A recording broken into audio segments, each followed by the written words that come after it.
सहारनपुर में सर्व समाज के लोगों द्वारा कैंडल मार्च निकालकर युवान को श्रद्धांजलि दी गई। व युवान की मृत्यु के प्रकरण में आरोपी डॉक्टर जितेंद्र चुग की गिरफ्तारी व उसके अस्पताल को सील करने की मांग की गई।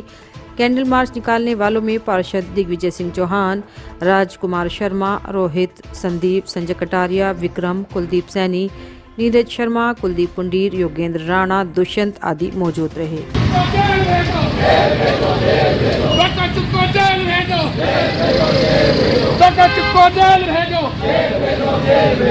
मेरा नाम दिग्विजय सिंह चौहान है और आज हम सभी युवान को जो डॉक्टर जितेंद्र चुग ने जिसकी हत्या कर दी है उसकी गिरफ्तारी को लेके उसके नर्सिंग होम को सील करने के लिए आज सब उस बच्चे को अपनी श्रद्धांजलि के रूप में और सब अपनी संवेदनाएं प्रकट करने के लिए अपने कैंडल मार्च जो निकाला है, सर्व समाज ने उसमें साथ दिया। और निश्चित रूप से हम कानून को मानते हुए हमने सीएमओ से रिपोर्ट मंगवाने के बाद डॉक्टर जितेंद्र चुग पे 304 का मुकदमा दर्ज होता है। उसके बाद हम एसएसपी साहब से मिलने का काम करते हैं, अपनी संवेदनाएं उनसे सारी प्रकट करते हैं। लेकिन आज तक डॉक्टर जितेंद्र चुग गिरफ्तार नहीं हुआ। वो खुलेआम घूम रहे हैं, वो परिवार पे मानसिक रूप से प्रताड़ित करने का काम कर रहे हैं और समझौता का फैसला कर लो, समझौता कर लो, ये चारों तरफ से एक दबाव बनाया जा रहा है। मेरा आप सबके माध्यम से एक ही चीज जानना चाहता हूँ, कोई 304 का मुलजिम 10 दिन से खुलेआम कैसे शहर में घूम सकता है? उसकी गिरफ्तारी तुरंत हो, उसका हॉस्पिटल आज ही सील हो। अभी हमारे इंस्पेक्टर साहब से बात हुई है, वो हॉस्पिटल को सील करने गए हैं और इसी वजह से आज हम सब इकट्ठा होकर कैंडल मार्च के माध्यम से अपने रोष प्रकट करने के लिए सब लोग यहाँ हैं। सुखजिंदर पुंडीर, बच्चा मेरा बेटा है और मैं 6 तारीख को हॉस्पिटल गया लेके। बच्चा रात में ठीक था, बिल्कुल हल्के पेट दर्द में गया था लेके।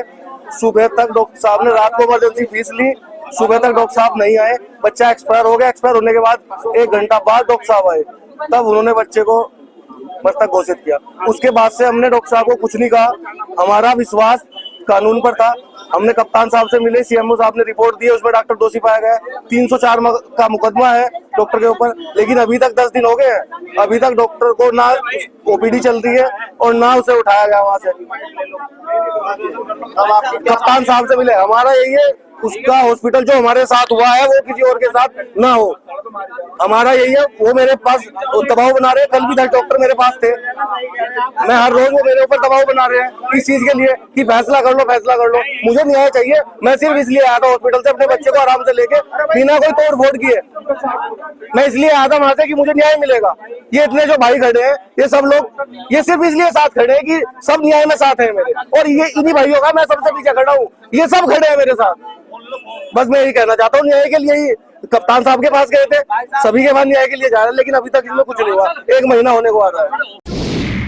प्रेस वार्ता में सहारनपुर के एसपी सिटी अभिमन्यु मांगलिक ने बताया कि थाना चिलकाना पुलिस एवं स्वाट टीम द्वारा ग्राम चालाकपुर में हुई महकारा की हत्या की घटना का सफल अनावरण करते हुए 6 अभियुक्त तौकीर, शोएब, नौशाद, अलसमद, हुसैन, हसीन उर्फ पप्पू को गिरफ्तार किया गया, जिनके कब्जे से घटना में प्रयुक्त 2 देशी तमंचे, 2 छुरी, 4 मोबाइल फोन, 3 मोटरसाइकिल बरामद की गई। ये 24-25 रात की घटना हुई है।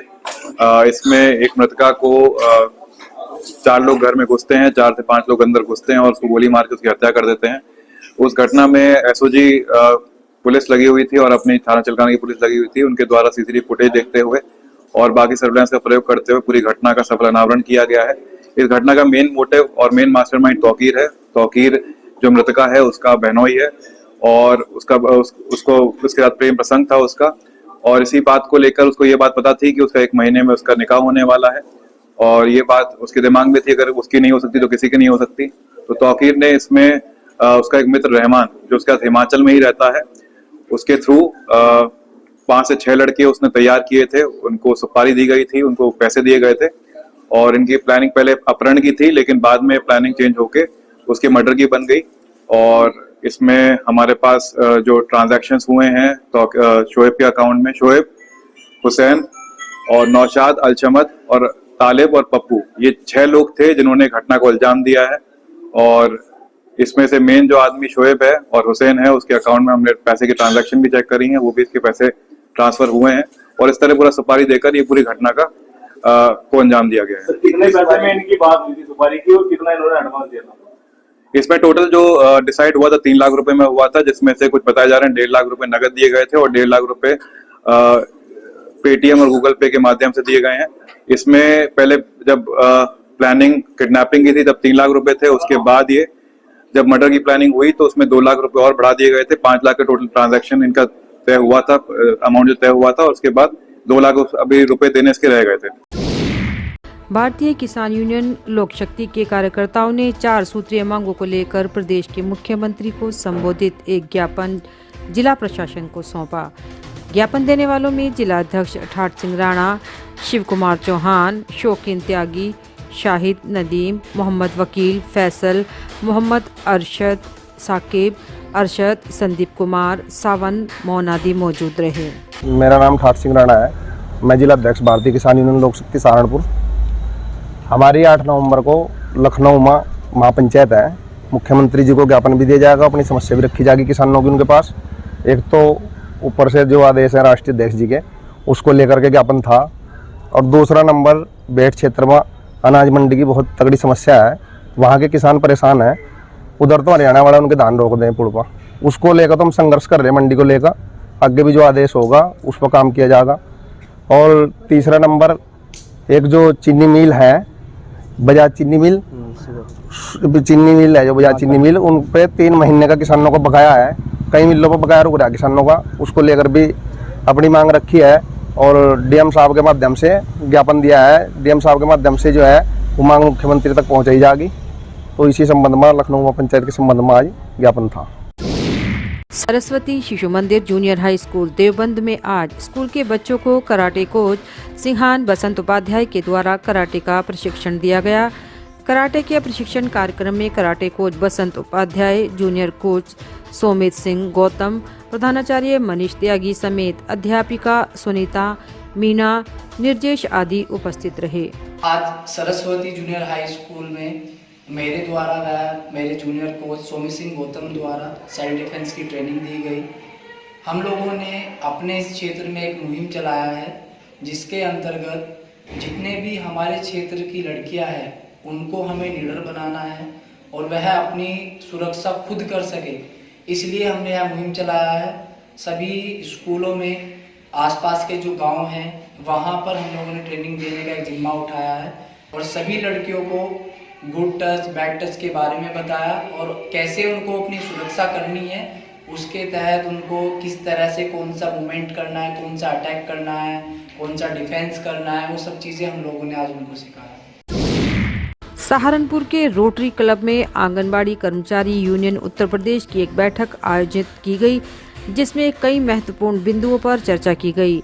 बैठक में प्रदेश अध्यक्ष बीना गुप्ता, प्रदेश कोषाध्यक्ष अनिता त्यागी, जिला अध्यक्ष कुर्रात खान, आंगनबाड़ी जिला मंत्री पूनम शर्मा, जिला कोषाध्यक्ष सत्यवती, राधा मिश्रा, वरिष्ठ कामरेड तिलक राज, विशाल आदि मौजूद रहे। मैं आंगनवाड़ी कर्मचारी यूनियन उत्तर प्रदेश की प्रदेश अध्यक्ष हूँ।